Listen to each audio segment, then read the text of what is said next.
I'm Brandon Strange, joined by ESPN Houston's Charlie Pallilo of the Press Box. Charlie, welcome in. Over the weekend, the Baltimore Ravens parted ways with free safety Earl Thomas. The favorite to land Thomas right now is Dallas, but Ian Rappaport tweeted over the weekend that there were two other teams to watch for, and those two teams were the 49ers and, wait for it, the Houston Texans. It's no secret that Deshaun Watson is a fan of Thomas. He tweeted his support for him when the news broke. And in fact, before he signed with the Ravens, Deshaun asked O'Brien to take a meeting with Thomas. Thomas told The Athletic that Bill seemed dismissive, but in O'Brien's defense, he was at the rodeo when he took that call, and who likes to be bugged at the rodeo? So, Charlie, we could do a whole video on why this wouldn't happen, but what kind of boon would it be for the Texans to scoop away Thomas from underneath the Cowboys? I won't say I wouldn't touch Earl Thomas if I were the Texans with a 10-foot pole, but yet a 5-foot pole? No thanks. Look, it's a natural name to throw out there. Earl Thomas, borderline Hall of Fame support drawing candidate. That was Earl Thomas of Legion of Boom days in Seattle. He actually had a decent first season with Baltimore and went to the Pro Bowl in part on name reputation. Also gave up some notable big plays. And look, this evidently is the second time that in the end, Earl Thomas has been a jerk. Unless he was going to come here on the extreme cheap, no thank you. The Texans have some salary cap space with which to work, but if they don't use it in 2020, most of that's going to be earmarked to the Deshaun Watson extension fund. Look, I think the Texans grossly overpaid in bringing in Eric Murray from the Cleveland Browns, giving him 3 years, $18 million. But unless Deshaun is offering to just subtract all of Murray's money from his next contract, right, it all counts against the books. And past is not always prologue, but on Earl Thomas, I'm going to go with the last over-the-hill, if not washed-up, Baltimore Ravens safety to come to the Houston Texans. It didn't play out so well with one Reed, Ed. Now, Earl Thomas isn't toast the way Ed Reed was fully burnt by the time he got to Houston, but he really doesn't excite me unless it's on a dirt cheap contract. And Earl Thomas is thinking, hey, I'm coming off 4 years, $55 million. I made the Pro Bowl. Why should I be giving a discount? I want one more big deal. If I'm the Texans and Bill O'Brien, I have no interest in giving that deal. Wouldn't he help bolster that backfield, though?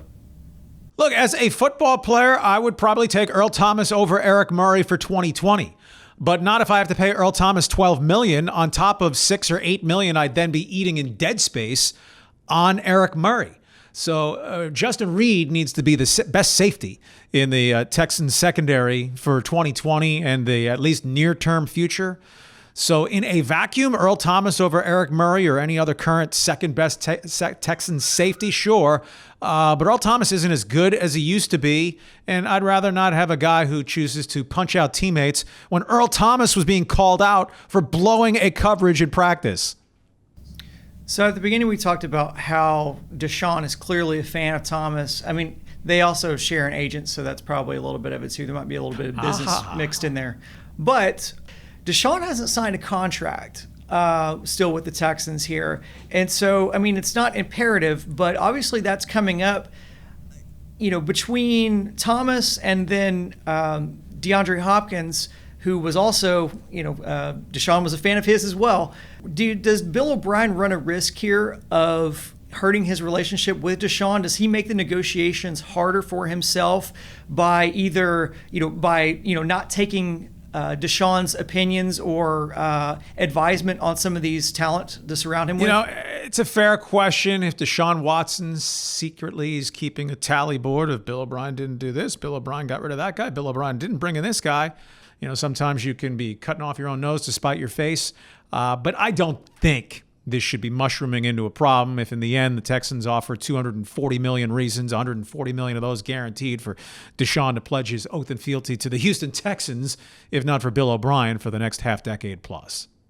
There's been another name that's been kind of thrown around during this offseason, former Texan who is sitting out there as a free agent right now, and Jadeveon Clowney. Do you think it's more likely that the Texans would sign J.D. Clowney over Thomas? On Clowney, I'm inclined to think over Bill O'Brien's dead body, which I know plenty of Texans fans would say, well, what's the problem? I just don't think O'Brien is a Clowney fan. He, through general manager ineptitude as much as anything else, paid $7 million to get rid of Clowney just a year ago. If his market has completely crashed and Clowney turns out to be a fool for having turned down insulted 5 years, $85 million plus, whatever he was allegedly offered by the Browns, the Titans, or any other, if he takes a 1 year, $5 million deal to try to rejuvenate his free agency value for next offseason, hey, the Texans pass rush can use the help. J.J. Watt is a perennial health risk. Whitney Merciless largely disappeared the second half of last season. And I know Bill O'Brien masterfully acquired Jacob Martin for Jadeveon Clowney, but Jacob Martin's more a wing and a prayer than quality pass rusher. So again, with the price right on Clowney, yeah, I would go with a reunion because if he's not a motivated player coming in on a 1 year dirt cheap contract, what's it going to take? Clowney over Thomas for me, actually, as a choice, if given the option at equal money for the Texans.